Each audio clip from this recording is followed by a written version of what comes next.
केलवा के पात पर उगले सूरज मल जाके झुके ए करेलू छठ बरतिया से जाके झुके ए करेलू छठ बरतिया से जाके झुके। हम तो इसे पूछी बरतिया ए बरतिया से केकरा लागे। हम तो इसे पूछी बरतिया ए बरतिया से केकरा लागे। ए करेलू छठ बरतिया से केकरा लागे।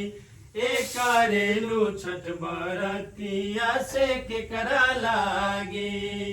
हमरो जे स्वामी कवन ऐसन स्वामी से उनके लागे। हमरो जे स्वामी कवन ऐसन स्वामी से उनके लागे। ए करेनी छठ बरतिया से उनके लागे। ए करेनी छठ बरतिया से उनके लागे। नरियालवा के पात पर उगले सूरज मल जाके झुके। नरियालवा के पात पर उगले सूरज मल जाके झुके। ए करेलू छठ बरतिया से जाके झुके। ए करेलू छठ बरतिया से जाके झुके। हम तो इसे पूछी बरतिया ए बरतिया से केकरा लागे। हम तो इसे पूछी बरतिया ए बरतिया से केकरा लागे।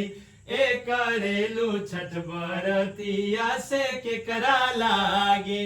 ए करेलू छठ बरतिया से केकरा लागे। हमरो जे बेटावा कवन ऐसन बेटावा से उनके लागे। हमरो जे बेटावा कवन ऐसन बेटावा से उनके लागे। ए करेनी छठ बरतिया से उनके लागे। ए करेनी छठ बरतिया से उनके लागे।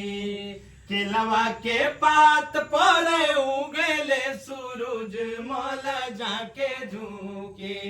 केलवा के पात पर उगले सूरज मल जाके झुके।